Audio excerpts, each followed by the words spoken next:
चलते मुसाफिर मोहलियो रे पिजड़े वाली दुनिया।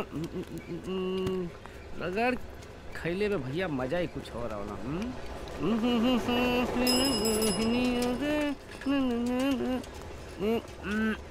चलबा जी भैया। हमके पूरा रामपुर घूमे के बा। पूरा रामपुर घूमे के बा 200 रुपया लागी पूरा रामपुर घूमे खातिर। ठीक बा चल। जी बैठे बैठे। हाँ। बैठे।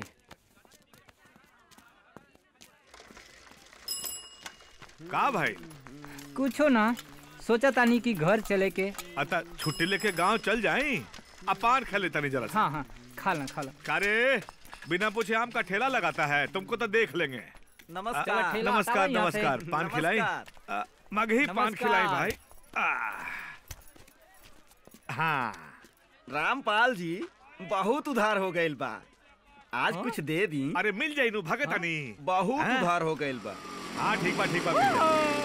जब देखा तब पैसे के खखन लगल। अरे बाप रे। का भाई? रामपाल जी 97-98 ना तो देखते फायर करे लगी। अरे बाप रे। अरे चलो चलो निकल जा। अरे बाप रे। बाबू रे जल्दी से यहाँ से चल चल, न तो 97-98 पुलिस के देखते ही गोली चलावे लगेला। अब क्या करी? चला चला चला कूट लेवे में ही भलाई बा। अरे जल्दी से साइकिल निकाला भाई। अरे रामपाल जी, अरे बनवा।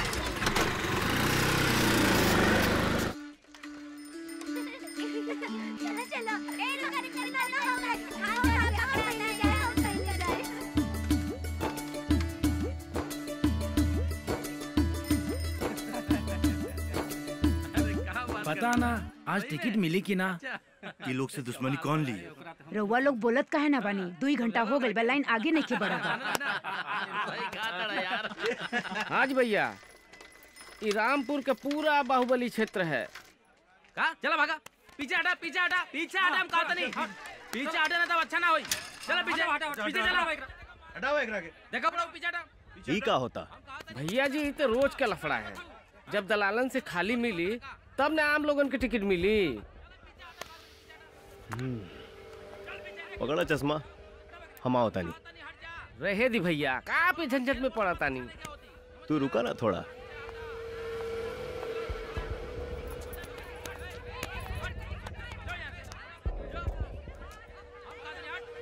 लाइन के मतलब का होला भाई? तू ही देख ले भाई।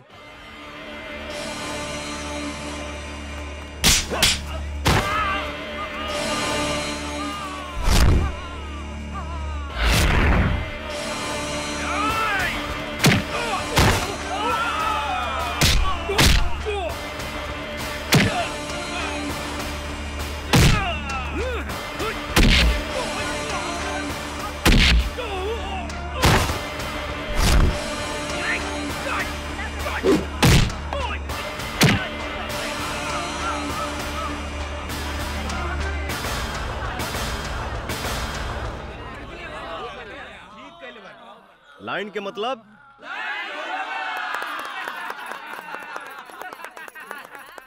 ली भैया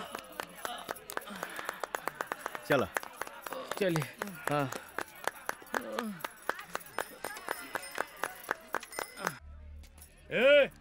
चलो सन हफ्ता निकालो सन।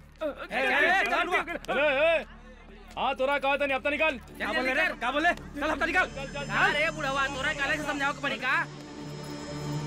ए जमिया हफ्ता निकाला। साहब गरीब आदमी है, अभी तक धंधा नहीं के भइल बा। अच्छा धंधा नहीं के भइल? सवेरे से बैठल है, अभी तक मोहनियो नहीं के भइल बा। चल तोर मोहनी कर दी। चल आओ चल। अरे चल चल तोर मोहनी कर दे। चल ए भाग मत है ना। छोड़ दी। तोर मोहनी कर दे।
हमरा के माफ कर दी साहब। हम बहुत गरीब आदमी हैं। हम इस शहर के दरोगा ही चाचा, तनिको चिंता मत करी। हमके यहाँ की गंदगी साफ करे के बा। चलो साहब ही ले।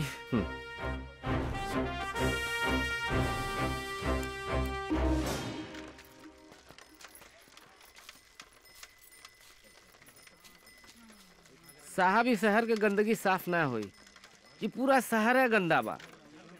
सब लोग खाली पहलवान के नाम से परेशान बा। मेन समस्या पहलवान ही बा। त मेन अड्डा पे जाई साहब। मेन अड्डा? हाँ साहब। कहाँ बा? एगो डांस बार बा। Dance bar?